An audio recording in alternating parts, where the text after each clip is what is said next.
Hey guys, it's Saru, and I had the chance to play the second closed beta of Elyon, the upcoming MMORPG from Cacao Games and Bluehole Studio, the same development studio that was behind the highly acclaimed title, TERA. Now I have played Elyon in the past, and I have given some first impressions on it in the past in a video, but I gotta be honest with you guys, I kinda went off the rails there for a bit, and I realized this was pretty much a TERA knockoff, and I felt bad, and I wanted to go right back into it and see what it's like, what truly everything is, and hopefully nothing would distract me. So, we're gonna see how this game is in the closed beta 2, now that the cash shop has finally been shown. So, let's get right into it.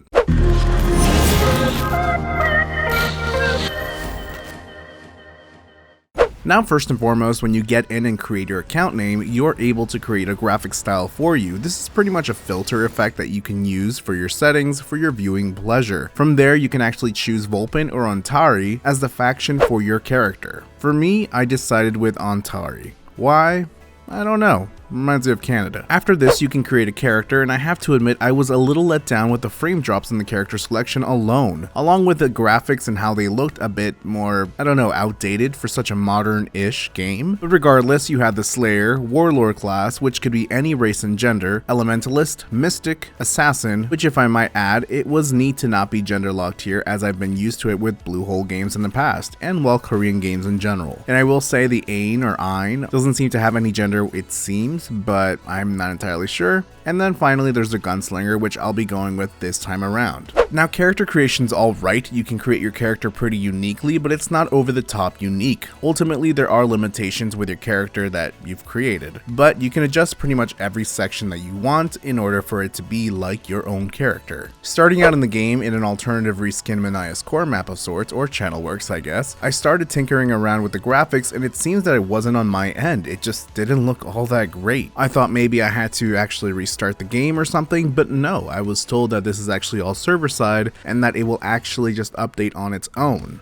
Nothing changed. Regardless, I went in and started my journey to level up as one would when starting the game. I fought some TERA crab miniature assets and then I started on the bigger one. Went up to the stairs to free some prisoners and then I started wondering what else could be new in this beta. Now the skill attribute system is pretty neat and clean. Not much has changed in that aspect since the previous beta. You can check out the skills, what they require and other things, which would come in handy later on when investigating the Luminus System, which is one thing I am hoping won't make it into this game. Spoiler alert. I fought two robot fellas, and then the Gunslinger actually reminded me of the gunner in TERA. That felt a little familiar in a nice way. I'm not saying that it's the same class whatsoever, it just felt a little familiar, so that was kind of nice. As I started fighting TERA asset number 2, I realized that the stamina system was a bit boring in terms of fluency, or freely moving around. I don't think fluency is even a word. I didn't really like that. You know, you had your stamina system. If I wanted to dodge, I'd have to wait. It is a pretty old system for you to dodge, but since there's not many dodges in the game to begin with, I didn't really like that myself. I began leveling more and more and decided if the cash shop is here. I did remember that it was going to be here, but I'm not entirely sure. I immediately noticed the Luminus and pet system that was available in the UI and started wondering what's up here. I have to admit guys, going forward from this point on, I stopped recording shortly because I got really upset.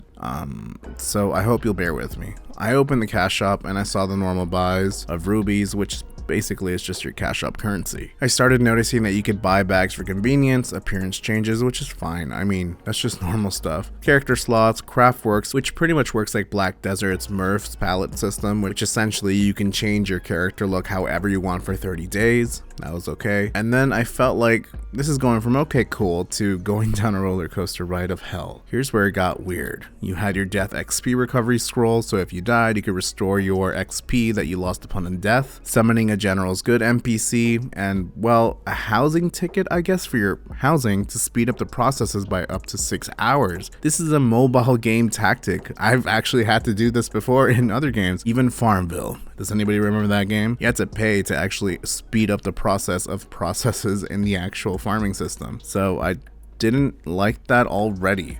I was already getting sad, and I started seeing inventory slots, and then the dreaded Luminous slots, Mana Awakening reset scrolls, more pet slots, resurrection scrolls, and finally the subscription, Star's Blessing, where you can get more XP for hunting, you get better item drop rates, and that's just for paying. I was instantly annoyed. I tried not to think too much of it, and I did look into the Luminus system, which, from my understanding, these are all stats. Quite frankly, this is a special equipment that you can add on to the same UI as your pet, but it's not actually at all related to your pet at all whatsoever. But these are boosts for your runes in the game. And if you don't know what runes are, you learn this in the combat trainer, and it's essentially a talisman of sorts that you can give to your gear for extra boosts like physical damage, crit, or whatever. And Luminus kind of boosts this up. There is an RNG element added to this for the Luminus itself, because you could buy 3 of them of the same rank, kind of like combine them and then get a better one. And you can get some in game for a bunch of gold daily, but from my understanding, the best way to get them in the Eastern version and from here is the cash shop. I was already annoyed and knew that I couldn't go any further, and I apologized for this video because I started recording this video and I was super excited and I thought it might go somewhere else. But then there was the pet system. Pets in Elyon act a little like stat boosters, where you can get a few of them and one could be sacrificed to the other to increase the grade of that pet. So if I buy one specific pet I really like and I buy 10 others, I can throw those 10 into the one and it'll level it up. So you can think of it as the TERA partner system or companion system. It's pretty much the same thing. Each pet will have non-combat traits, so don't really think of it as like combat traits, which I guess is not pay to win and nice, but you do get things like increased drop rates or reduced merchant costs, or even things like that, as well as your normal auto looting and other things. And I don't know. It's just sad to see it in 2021, like games like this. I don't know. I was already let down, but at least this horse looks super cool. I didn't really want to look any further, guys. I was really down. Like I'm being real with you guys when I say I don't make videos to bash a game. I've said this since day one. If I don't like a game, I will make a video on it. But guys,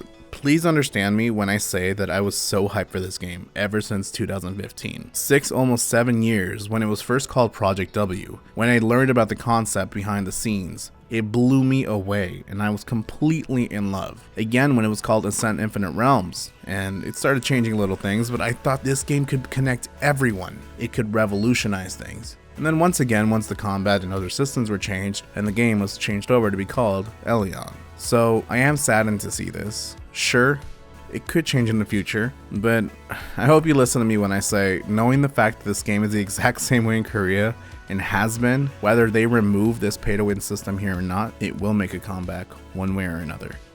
It's just the nature of things. I am sad that Bluehole still does not see the error of their ways, and that Kakao, instead of listening to the interest of the player base and being a publisher for the players, hide behind stockholders and greedy interests. I don't know. This is my last video on Elyon. I'm sorry if this isn't the impression you were looking for or the right review. I truly am. If you've seen my videos, this is never like any of my videos. If you've seen any of my other videos, you know I go deep into a game. I learn about it all. I give you guys all of my thoughts, but I refuse to give any time of the day to a game that quite frankly doesn't care or give a shit about you, the player, and a development company that has already begun their next project with the funding here. And I won't tell you not to play this game because I don't do that. That is entirely up to you. But for me, it's a pass. Thanks for watching. Make sure to subscribe and click that adorable f***ing bell to know when I upload a brand new video. And don't forget to come join my Discord if you want to chat and hang out. Much love, and as always, till next time, friends.